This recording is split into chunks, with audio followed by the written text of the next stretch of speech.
Free-to-play team, Season 4, Grave of Curse. We're bringing in 3 rares along with a free epic. This is actually really easy. We just got to put up debuffs on the boss to slow its ultimate regen. Every debuff we put up, 10% less ultimate regen. Every buff it has, it gains 10% ultimate regen. So we want to remove those buffs, slow the boss down as much as possible, and then we need 2 buffs on our team when it does its ultimate so it doesn't stun our whole entire team, and we've got that covered with Megan. Every debuff we put up slows down the boss. So we've got recharge speed penalty, attack penalty. We want that attack penalty when the boss does its ultimate. Now we've got another debuff on the battle skill, shield prohibition. Doesn't help us here, but it slows down the boss, so we will definitely take that. We've got her in this legendary artifact. I do have Witches Remain on one other hero. That's the only other legendary artifact I'm using. The brand new rare that's going to be our main tank. She's got a little defense, flat defense here, flat defense there. Her ultimate will remove 2 buffs, and her battle skill will heal herself, and her passive has her taking 25% less damage. Very good tank to remove 2 buffs that we need to remove and to heal herself, because Megan's heals are not that amazing. Knocking back the ultimate gauge, we're slowing the boss down, and we're getting accuracy penalty up from time to time to slow it down even further with more debuffs.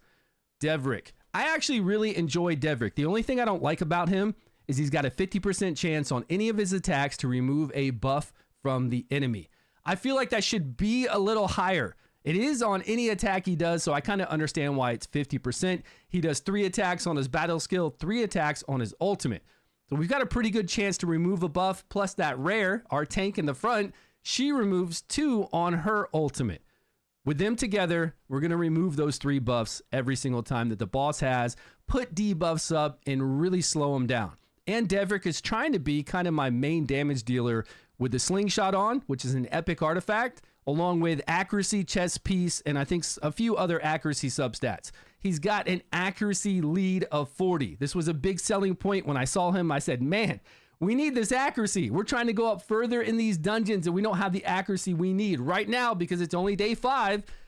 This is going to make it so we can make this all happen. We need accuracy on like 4 of my heroes. All 4 of them except for Megan. 3 rares and 2 epics. We got to be really careful with our timing. You're going to have to manual everything, but it's pretty quick.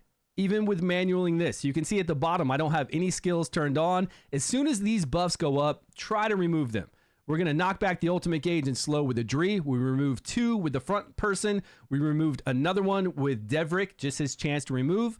Now I'm saving Kryza's decrease attack and recharge speed penalty when all the rest of those debuffs fall off. We reapplied that. We had our shields up, increased defense up, and regens with Megan.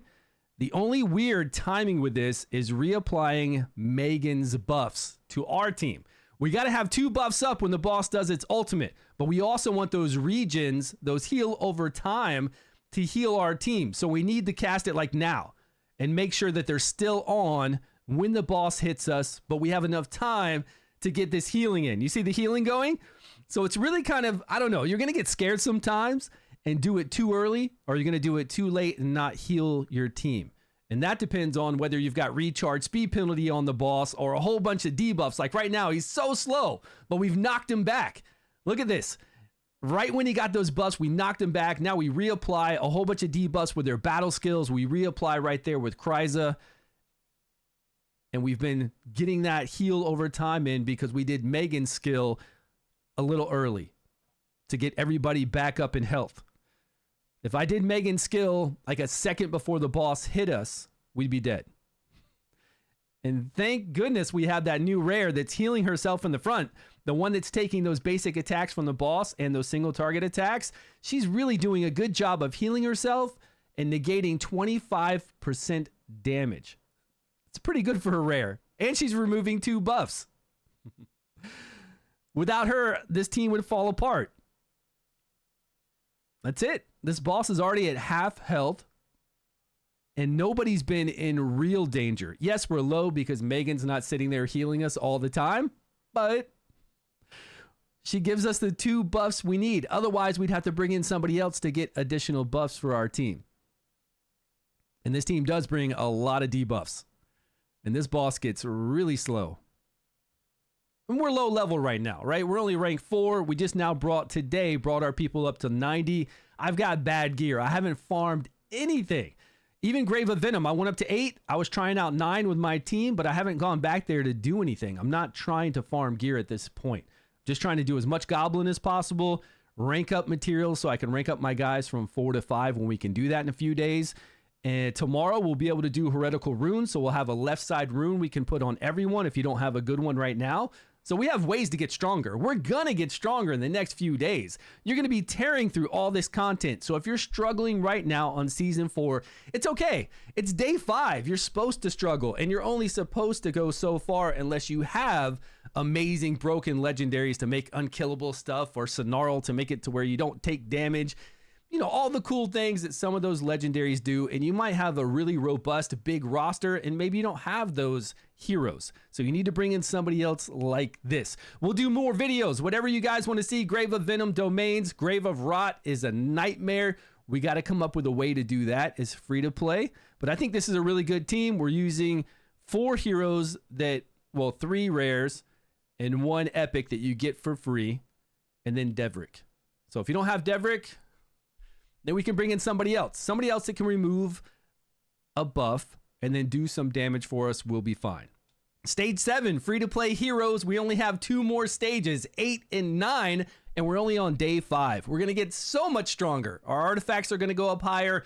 Elemental affinity, that's going to be so much stronger soon. All of this is going to be easy. So if you're thinking that season 4 is really difficult, so far it hasn't been. We're going to come up with awesome ways to get through any of this content. Come over to our Discord. Our Discord's down below. We can help you there day and night. Thanks so much for watching, guys. Let me know down below. How do you feel about season 4? Where are you having the hardest time? And we'll get a video out on that. Thanks for watching. I will see you all in a video soon.